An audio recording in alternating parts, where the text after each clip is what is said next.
Now, on 105.9 FM and streaming worldwide on the WMAL app, O'Connor and Company. It is 5:07, Thursday morning, 26th day of June, ending up this month strong and, well, and hot again. But that's just the way it goes here.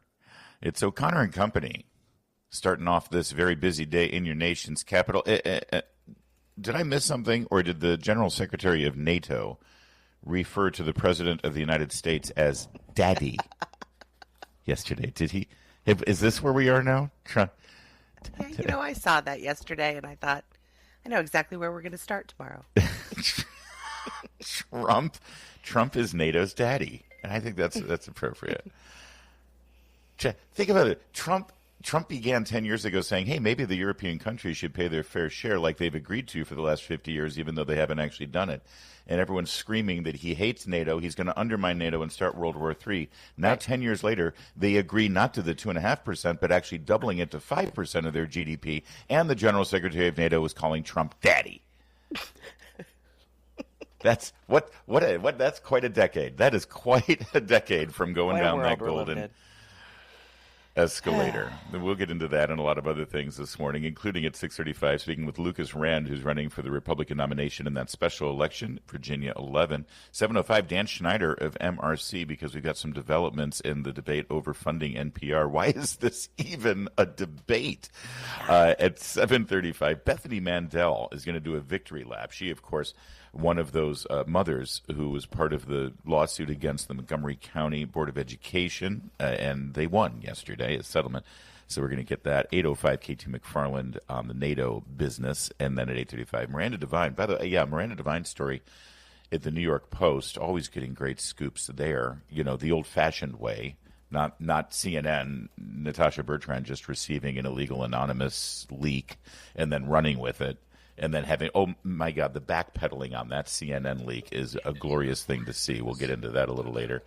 But Miranda Devine's exclusive is brilliant, and it focuses on a story that I think we all were so concerned about. One of the most devastating headlines coming out of the Biden disaster on the border, and there were a lot of horrific headlines coming out of the disaster on the border during the Biden years. But one of the things that really literally kept me up at night, I would lay in bed as I was saying my prayers, and I was just sometimes so fixated on the idea of hundreds of thousands of children lost in the system. I know. We know who brought them across the border. These are drug traffickers, cartels, human traffickers. We know the devastation that these children had to face. And then the Biden administration just brings them over, hands them over to someone that they never verified even had any relationship to these children, right. And then they lost in the system. Well, Miranda Devine, let's spend a little time on this because we're going to talk to her specifically about her story coming up at 8:35. ICE is getting slandered right now by opportunistic Democrats who are trying to stage theatrical performance art arrests in the streets or in hallways of federal buildings or courthouses, yep. Where it's all about them getting arrested by ICE agents because they're trying to get in the way of a criminal being arrested by federal law enforcement. That's what the Democrats are reduced to now. Yeah. And you've got the governor of California and the mayor of Los Angeles screaming that these are fascist, mask-wearing stormtroopers that are devastating human lives and breaking up families and all that.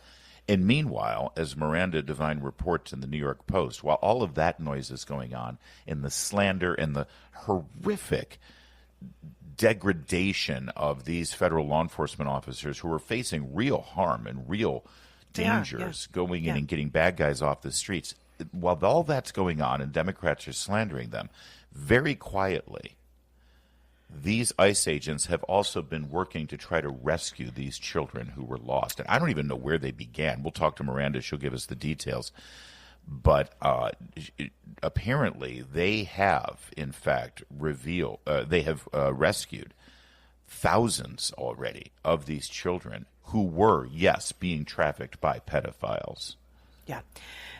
These are the same Democrats who for years under Trump complained about family separation and, think of the children. How could you do this to children and mothers? And then the Biden administration, when I heard those figures, something like, 320,000 children lost, just gone. And I've heard not one Democrat bring them up. Nope. Talk about this. Talk about, we're talking near 320,000 children just gone. Yeah. And now it turns out that they are in the hands of pedophiles and slave labor. Mm-hmm. It's a horrific story. And again, a part of Biden's legacy. More than 500,000 children were recorded entering the country and then placed with sponsors while awaiting their immigration proceedings. But those sponsors were never fully vetted. They couldn't be because there is no administrative infrastructure to vet those so-called sponsors. And even the Biden administration admitted ultimately in the final year of their administration that they had lost track of over half of them, over 300,000 of them. Larry, if any listeners have tried to adopt an animal over the last couple years, it is nearly impossible. Okay, they have to come inspect your home. You have to fill out 80 forms. They have to come for a second visit, a third visit. They have to interview family members. That is a more rigorous process than what finding sponsors and placements for these children went Thank through. you. That's such a brilliant point, and yet it just made my heart sink even further. I know. Thinking about these children and what they're still enduring. Well, again, to at least some good news in this horrific story. On Miranda Devine's podcast that she does for the New York Post now, she interviewed border czar Tom Homan, and Homan revealed, let me just quote him here, 300,000, we found thousands of them, he says. We rescued victims of sex trafficking 2 weeks ago. We rescued a 14-year-old that was already pregnant, living with adult men. We rescued some victims of forced labor. We found children working on ranches and chicken farms, not going to school. They were enslaved labor in the United States. Some of the children we found perfectly fine with their families. They just didn't respond to call-ins because they didn't want to face the consequences of immigration court. That's understandable. But yes, they found some in forced labor. Every time you hear a Democrat like Jasmine Crockett saying, who's going to make our beds? Who's going to clear the who's going to wash the dishes at our restaurants? Understand that as they celebrate the cheap labor being exploited, brought across the country illegally under the last administration, that they apparently think, Karen Bass thinks the L.A. economy is going to collapse if you deport people who are in the country illegally and working here. You know what? The L.A. economy deserves to collapse if it's being propped up by people who aren't legally working. But understand something, that for all of the people that they claim are just, hardworking people who have come here trying to chase the American dream by lying and breaking our laws and continuing to break our laws and being exploited by employers who are breaking the laws, while they're making that case, there are also children,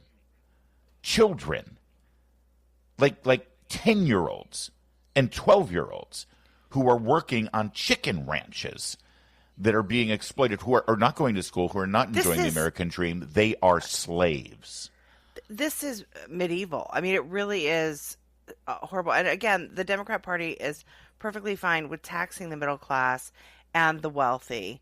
Yeah. But take away their slave labor? No, that's a bridge too far. That's right. Then we got to get all the rich, white, liberal Upper West Siders to elect a communist to New York to raise taxes on the rich and, freeze rent because it's just too expensive to live in Manhattan.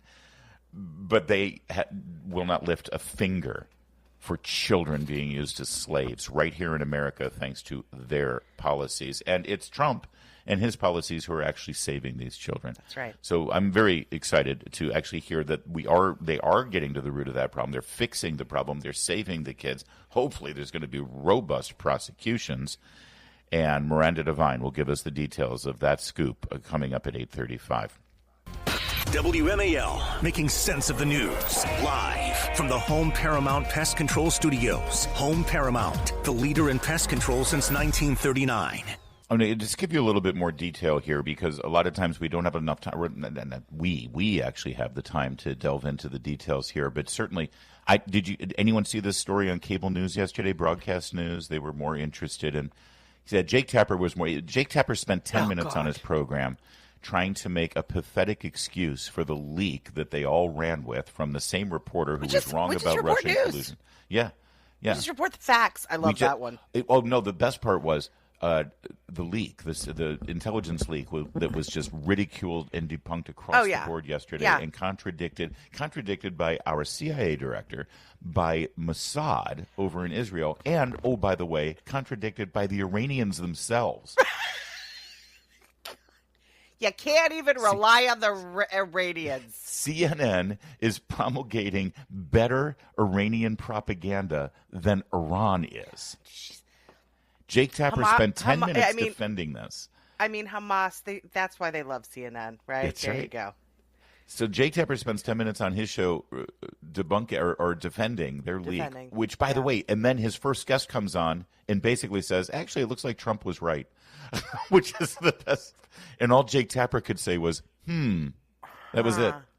But anyway, my point is he spent 10 minutes on that, but he didn't have any time to talk about the kids. Of course not. Of course not. The kids who were lost in the Biden administration, the Biden administration that he's getting rich off of, explaining to you that they, were covering up the health of the president. And let me tell you what's going to happen. In a year, maybe 2 years, they're going to write an exclusive. Like, they're going to have interviews with these kids, right?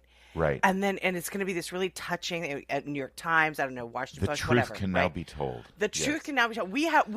We are revealing the truth. We can now reveal. And then all the newscasters will tell these tonight gutting story, from the New York Times, right? Then the awards will come in, and they will pretend that nobody on the conservative side talked about this for years before they got around it. And shout out to CPAC, shout out to Mercy, Mercy Schlapp, who has been focused on this for years. Mm-hmm. And will she get any credit? No.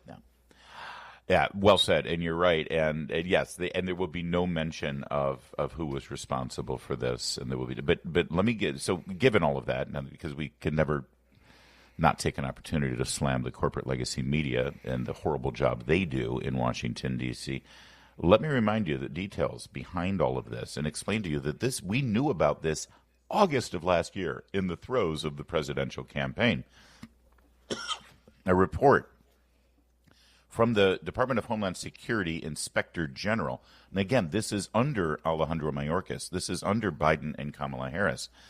This report we talked about, but they didn't in the mainstream media. And the Biden administration was never forced to answer questions about this. The Inspector General, in August of last year, found that the Biden administration lost track of hundreds of thousands of unaccompanied children, placed some of them with potentially dangerous persons who had not been adequately vetted.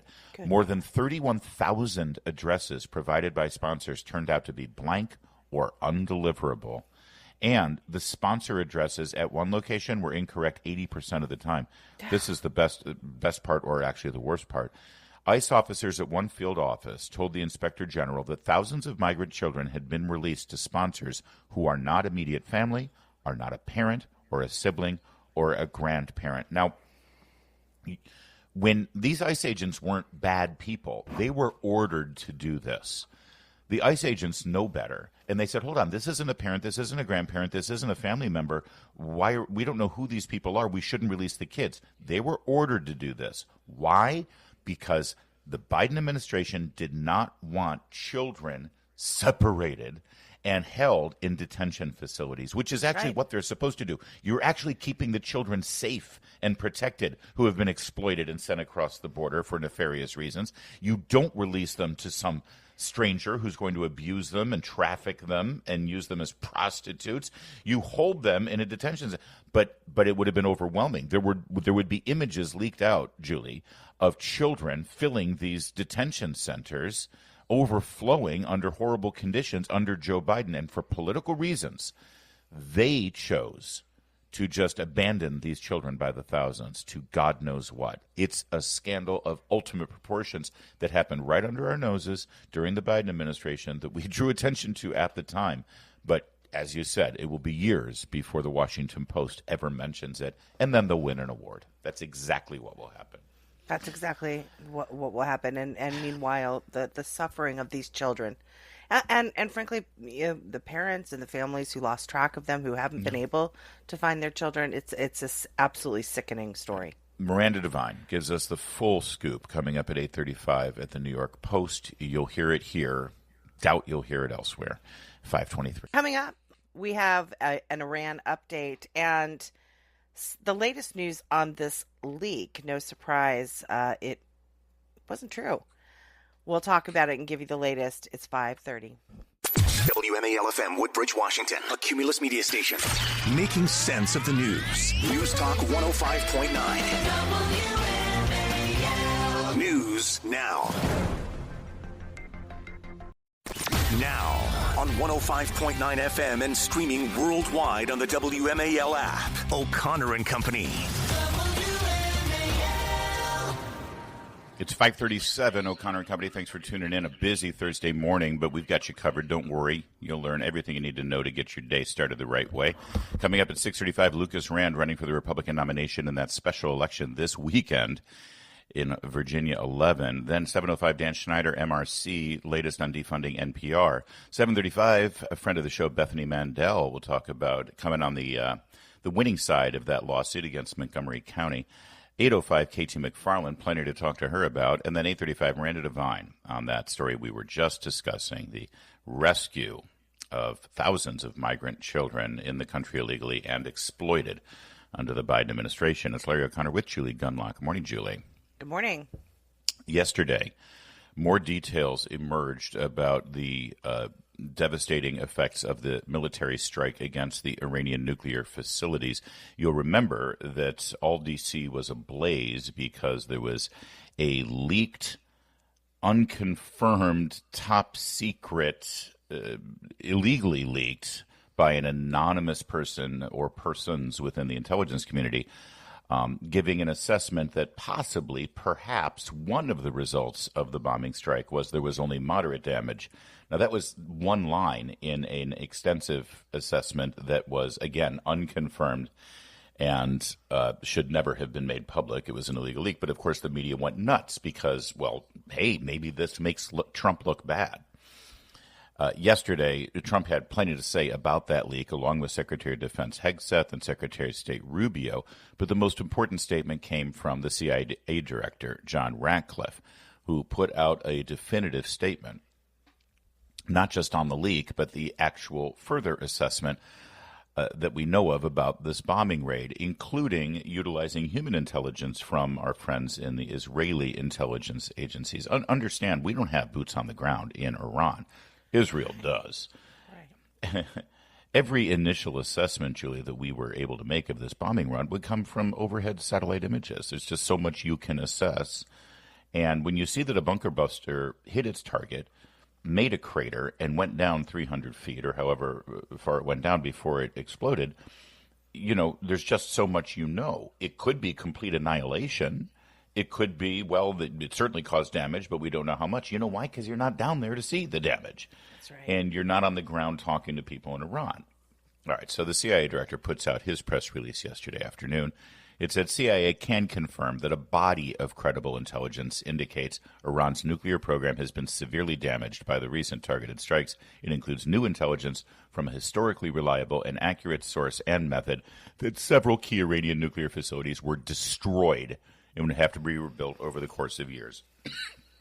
The key here is several reliable and accurate intelligence agencies. Several. That's how you do it. A body of credible intelligence. I likened this yesterday on my town hall show, my video show.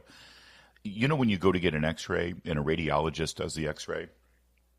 These radiologists, they see these images all the time, right? I mean, this is every day. This is what they do for a living.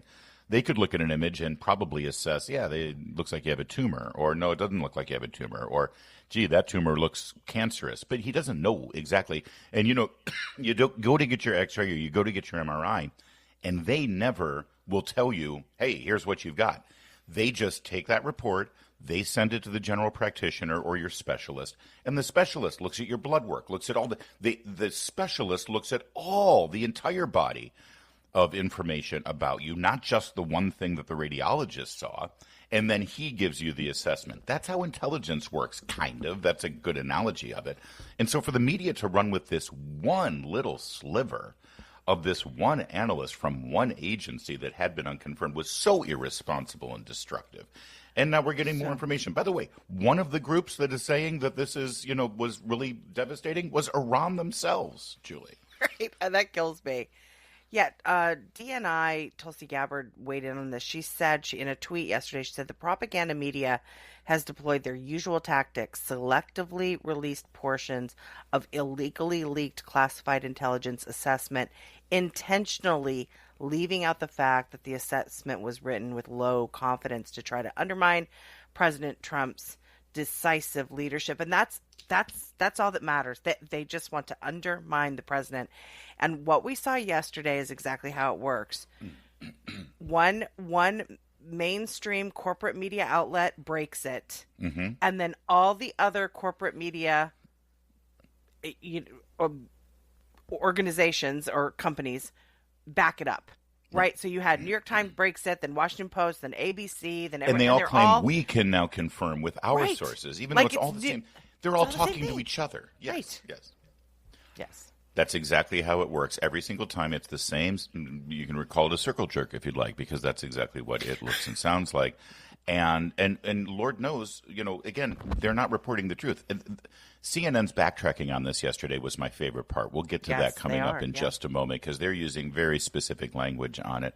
I will also give you a little bit of what Trump had to say about this, because ultimately, understand something. When CNN is trying to damage Trump by undermining the incredible military achievement we just had in Iran, because they can't let Trump or the United States have a good day, they're also undermining the military. They'll tell you, Jake Tapper will tell you, he'll write a book and become a bestseller and make millions writing a story about what our brave soldiers did in Afghanistan. He'll tell you that he loves the troops. But then he'll run with a story like this that undermines the mission that the troops just did and actually calls into question how qualified or how effective our military is and can be. Great way to show your love for the troops. Must be a great dad. It's 5:43.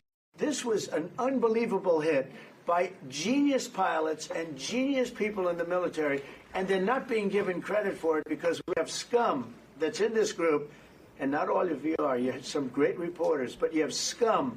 CNN is scum. MSDNC is scum. That's great. That's at NATO, by the way, during a press conference when Trump was really at. Listen, let me tell you something. Hegseth and Rubio and Trump yesterday, they didn't sound like men who were on the defensive. They weren't on their back heels. They were supremely confident in the results of this military action. They were supremely confident not just in the damage done by the Air Force and the Navy with the Tomahawks and the B-2s, but also they were confident in the results of it based on the ceasefire and the continued talks with Iran. They know Iran has been obliterated here. They know Iran's been devastated. You could tell by the confident swagger, and that tells you something too. And so instead, they went on the offensive, and rightly so. Cut 8 here. Let's listen to Secretary of Defense Hegseth as well. We'll hear a little bit of that. Jeff, this is cut 8, please, Professor.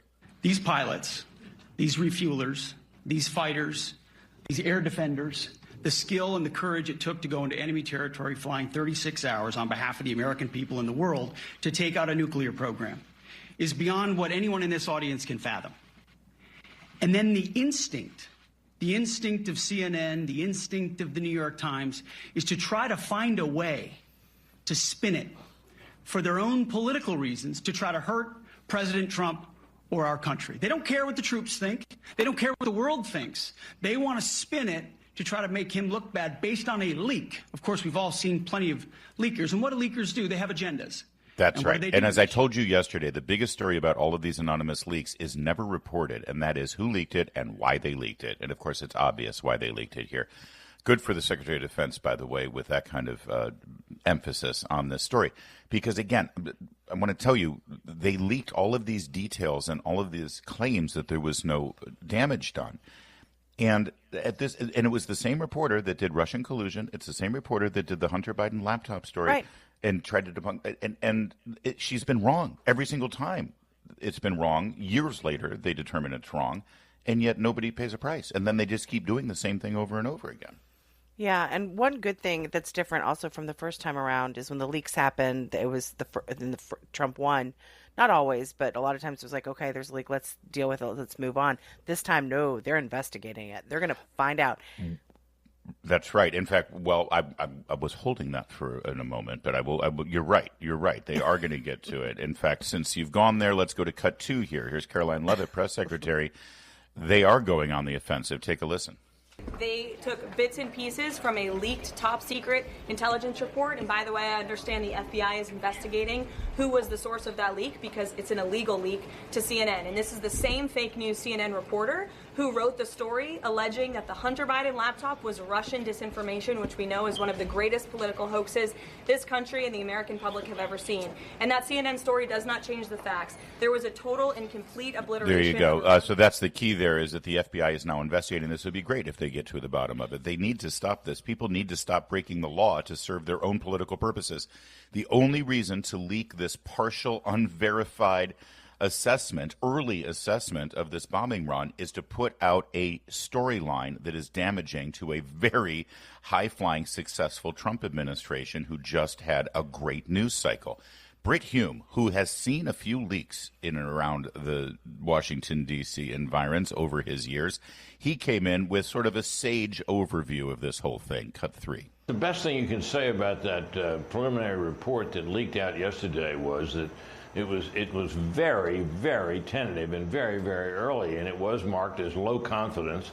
There's only so much you can know about underground damage from massive bombing in the 48 or 72 hours after it happens, because in order to really know, you'd have to be in there.